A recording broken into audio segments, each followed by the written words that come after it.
In order to survive, the organisms on this planet have developed a variety of relationships. Some of these relationships are complex, others are simple. Some are one-sided, while others are mutually beneficial. Whatever the relationship, all organisms interact with other organisms and non-living factors, forming an intricate web of life.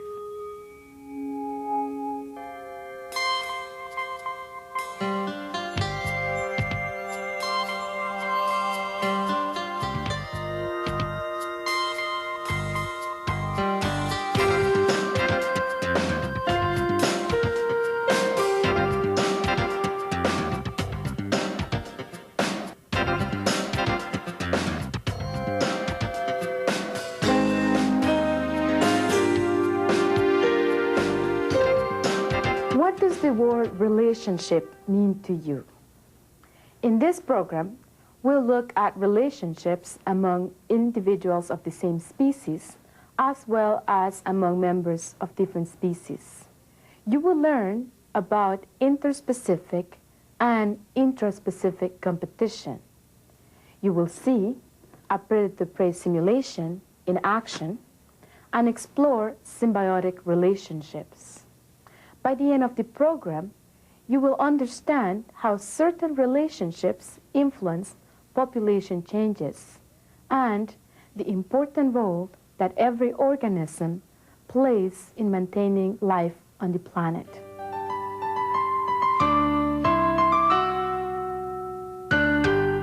Three weeks ago, we were asked to plan an experiment that demonstrates competition between organisms. We decided to use two plant species, beans and peas.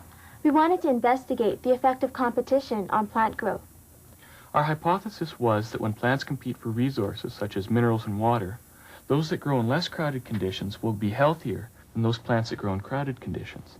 In this experiment, we are examining both types of competition, intraspecific competition and interspecific competition. Bean plants competing with each other is intraspecific competition, when members of the same species compete for resources. Bean and pea plants competing with each other is interspecific competition. How do you remember the difference between intraspecific competition and interspecific competition? Well, I have a little trick. What I do is I compare competition in nature to team sports in school. What do you mean? Well, think about intraspecific competition as intramurals. Intramurals are competitions between students in one school. So intraspecific competition is competition between members of the same species. Okay, I get it. But what about interspecific competition? Well, interspecific competition is like intervarsity competition between two different schools. So interspecific competition is competition between two different species. Yeah, you got it.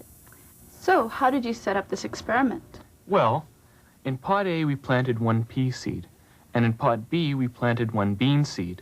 So pots A and B together make up our control group. Now pots C, D, and E contain 5, 10, and 20 pea seeds respectively, and pots F, G, and H contain 5, 10, and 20 bean seeds respectively. Now pot I contains 10 bean seeds and 10 pea seeds together. So pots C to I formed our experimental group. What's the purpose in having a control group and an experimental group? The control group is the standard to which we compare the others. In this case, we want to compare the growth of plants where there was no competition, control pots A and B, to the growth of plants where there was competition, the experimental group. We should also mention the variables in this experiment. The manipulated variable was the amount of seeds we put into each pot. And the fixed or controlled variables were the amount of soil in each pot, 300 grams, the amount of water each pot received, which was 100 milliliters every 2 days, the duration and intensity of light, and a constant temperature of 20 degrees Celsius. These variables were the same for all the pots. The responding variables in this experiment are plant height and number of leaves. These factors may vary according to density or number of plants in the pot. Another variable we could have measured is the mass of the plant. We recorded data for the entire 3 weeks. Every 4 days we would measure the plant's height and record the number of leaves on each plant. We would then write that data down in our lab books. Today is the last day of our experiment. We're going to collect our final data and analyze it to see if it confirms our hypothesis or if we must reject it. While they do that, let's take another look at this experimental design. In their experiment, Benez and Cameron used a control group. This group was used as a standard of comparison. Competition was not a factor in the control group. The experimental group was the group in which competition was a factor. In a scientific experiment, there are three types of variables. Manipulated variables, which are the variables that the experimenter deliberately changes, in this case, the number of plants per pot. Fixed or controlled variables are the variables that are kept constant, the space, soil, water, light, and temperature. Responding variables are the measurable responses to the change in the manipulated variables, in this case, the height and number of leaves.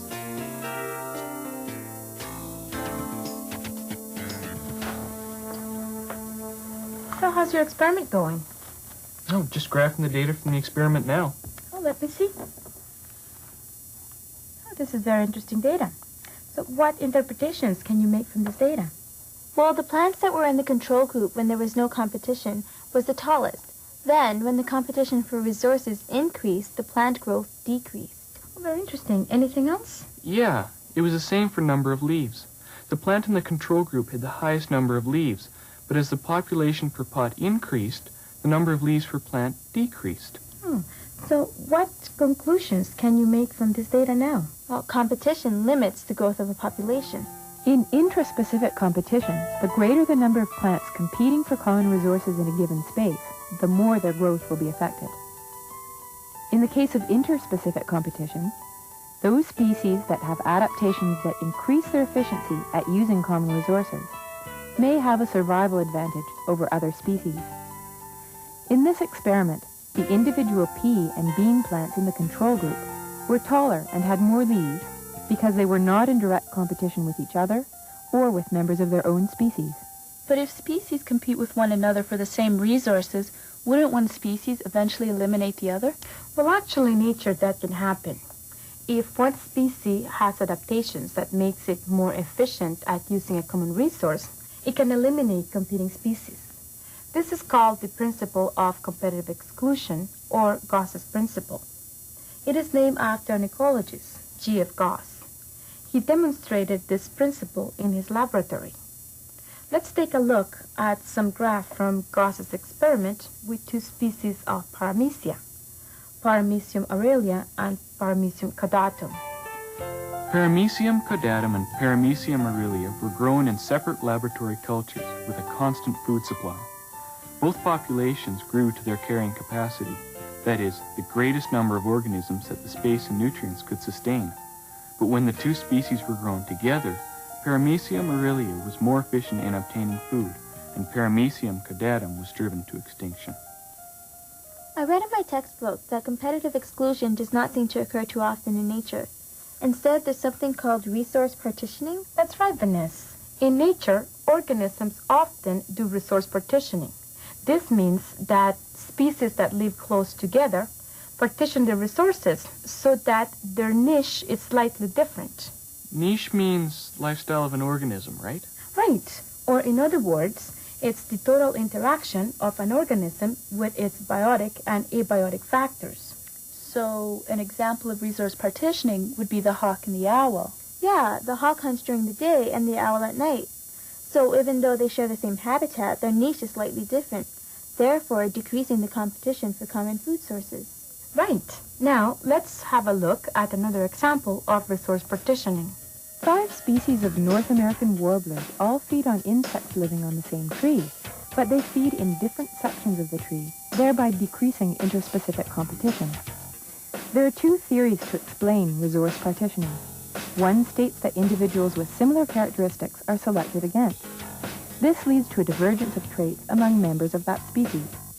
The other theory states that different characteristics evolve among individuals of a species that are geographically isolated. Okay, that's resource partitioning, but what about competitive exclusion? Does it ever happen in nature? Yes, sometimes it happens, and that can be devastating to the ecosystem because it reduces biodiversity. An example of that is purple loosestrife. Purple loosestrife. It's a plant that was brought from Europe in the early 1800s. Now, I want you to get your rubber boots because we are going to the river to meet some purple loosestrife.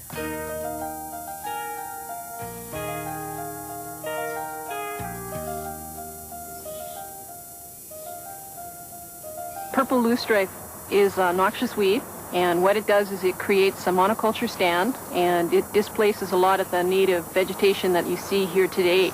What happens is it outcompetes a lot of the native plant material, and pretty soon the only thing you'll see growing here is purple loosestrife. Do all foreign species, such as the purple loosestrife, have an effect on all native species? Yes, they do. That's the problem. And the problem with a lot of the non-native plant species are they're so aggressive that they outcompete a lot of the native vegetation. And in this instance with purple loosestrife, what happens is the natural wildlife that live in this area here, they consume the vegetation, their normal food source, and purple loosestrife is so aggressive that it moves in right behind and takes over the bare areas where the plants have been consumed. Plus each plant produces about 2.5 million seeds, and so the plant reproduces by seed. It'll reproduce vegetatively, and what that means, any portion of the leaf or the stem will root usually within 2 days to start a new plant, so it's quite aggressive. There are lots of examples of interspecific and intraspecific competition out here in nature. Let's see how many examples we can document. Save your photos for mounting in your journals. Those of you at home can find examples in your own backyards. That looks like an example of interspecific competition. Yeah, Cam. Why don't you go in between the two populations of flowers? Yeah. Why did you call that interspecific competition? Because those are two flower species, and they compete for the same resources, space, minerals, and water. Okay. What exactly are those ducks eating? I think they're eating aquatic insects. But the insects aren't competing for a resource. They are a resource. They're lunch. That's right. The interaction between the ducks and the insects is another type of interaction. Any guesses? Fast food? It's called predation. And the insect is called prey? That's right. The insect is the prey. Predation is an interaction in which one organism hunts and kills another organism. The hunter is called the predator, and the organism that is hunted is the prey.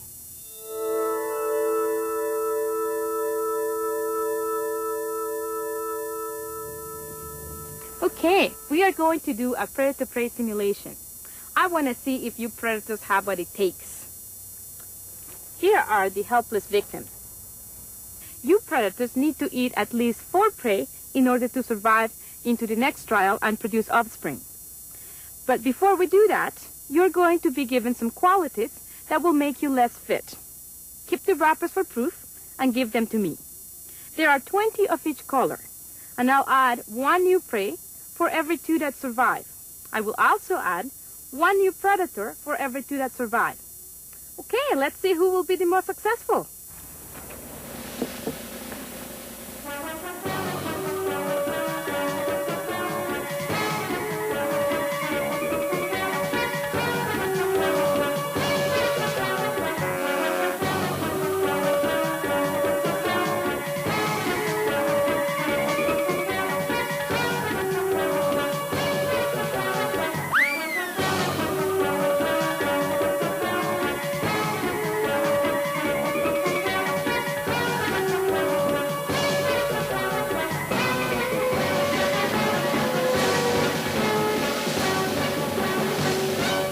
How did it go?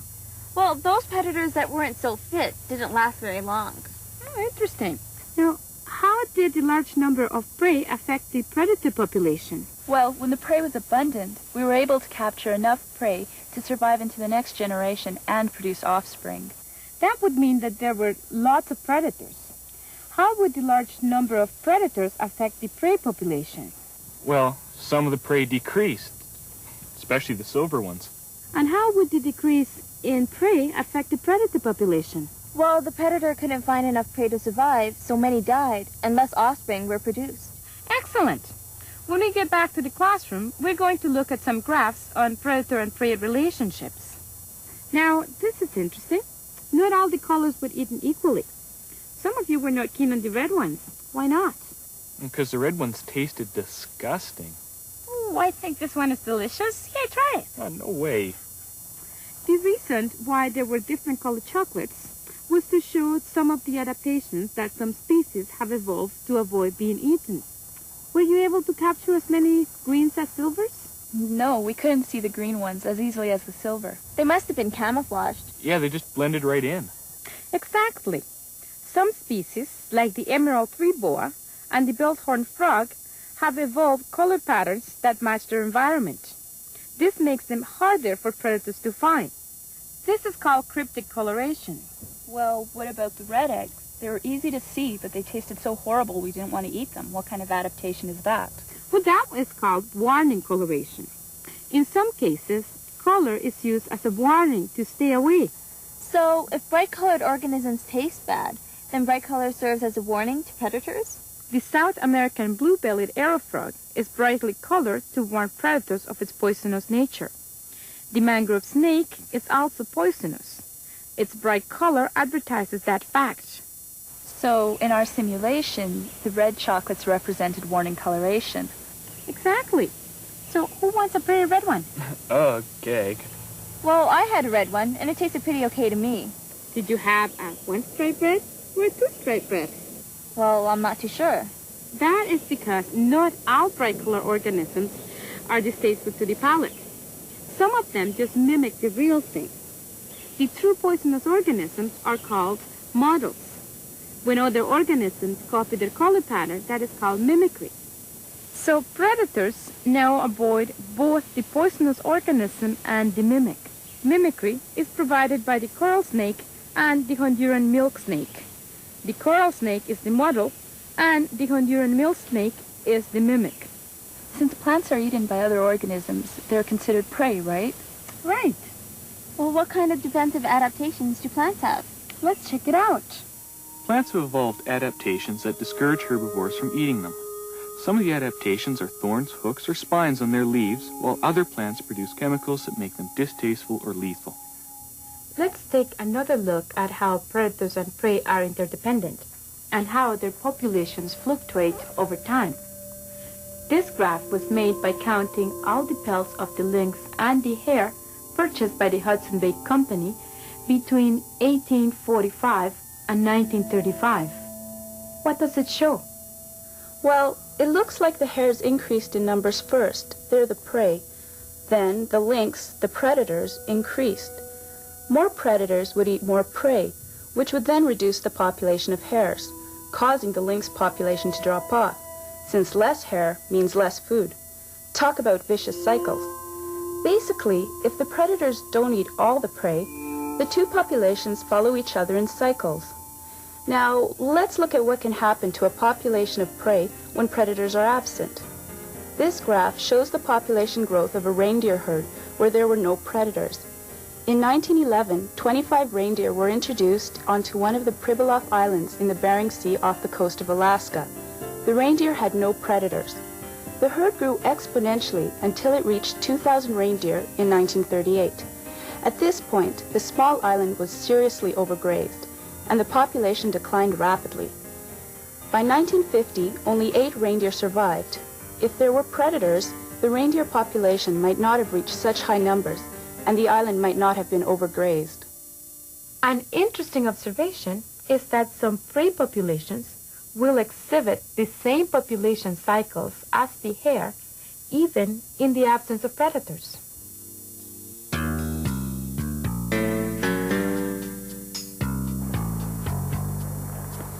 What's the main predator of elk in this region? In this area, in the Lower Bow Valley, wolves are probably the primary predator on elk. Would it be to the elk population's advantage to remove their predators? In the absence of predation, there is quite a noticeable effect on the elk's food supply and on the vegetation in the area. Here in the Lower Bow Valley, we don't have any aspen tree regeneration at all, and we suspect that's because of the large number of elk, and they're eating most of the young aspen saplings as they grow. How does human intervention affect predator-prey interaction? The Trans-Canada originally was responsible for a lot of wildlife deaths. Something like as simple as a highway has has caused that kind of change, I suppose, in predator-prey relations and from human intervention. And there's a considerable reluctance of the large wary carnivores. Again, wolves are the best example, but grizzly bears and cougars also fit into the picture, where they're completely reluctant to use these areas where there's a constriction or a pinch point. And so these developments, in combination with one another, seem to be restricting movements up and down the valley and from the valley tops to the valley sides to the valley bottom. Symbiosis is a relationship in which two organisms of different species live in a close association, and at least one of the organisms benefits from this association. There are 3 types of symbiotic relationships. Can I have a look at your book? This one right here, it's an example of a symbiotic relationship. Any guesses? I would say parasitism. You're right. Can you explain it? Parasitism is a symbiotic relationship where the parasite benefits at the expense of the host by using some of its energy, but it usually doesn't kill it. It's different from predation in that the parasite actually lives with a larger host organism. Excellent. It sounds like you're ready for your interview with Dr. Lipitsky.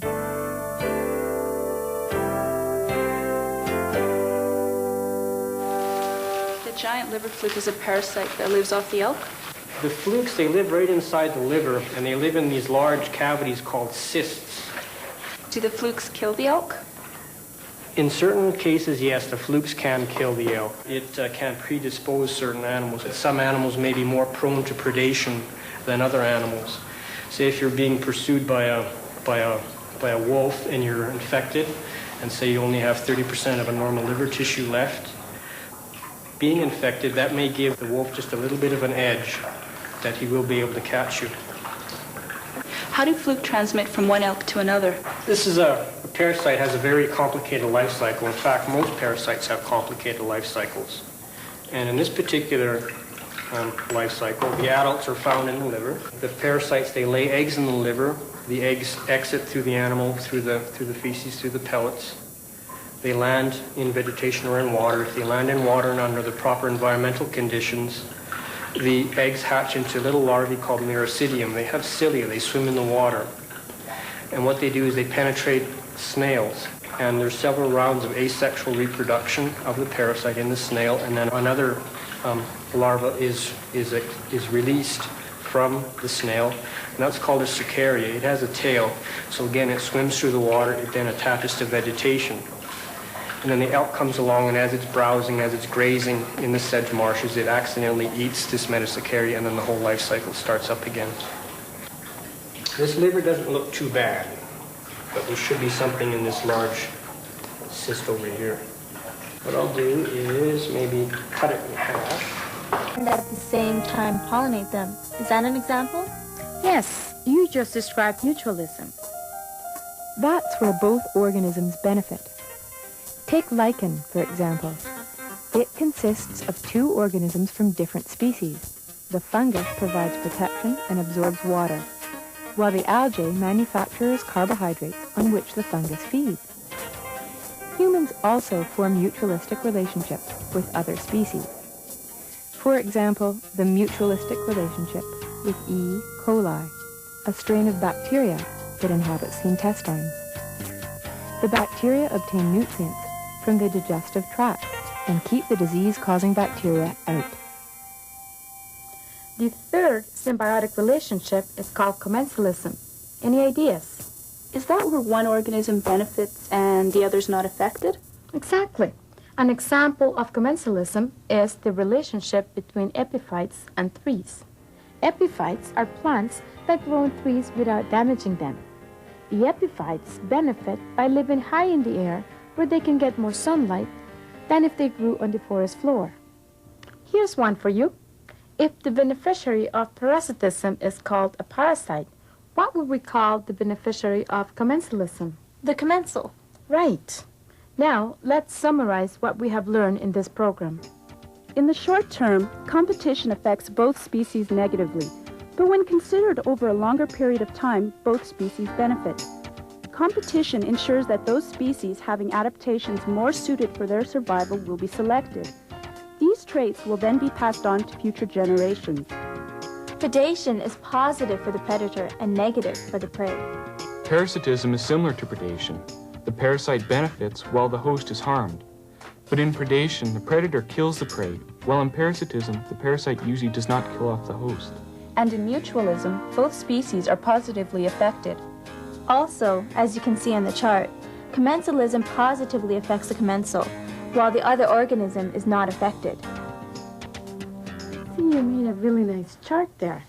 Oh, and you have very interesting information on parasites. No kidding. Do you know how many parasites can live in humans? Bacteria, protozoan, viruses. Worms, sometimes 30 centimeters long and 4 centimeters thick. They can even block intestines. Do these parasites, are they found in North America as well? Yes, there's actually quite a few parasites that can affect people in North America.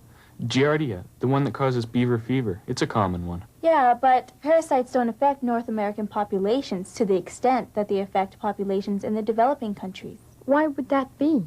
Probably due to poor living conditions.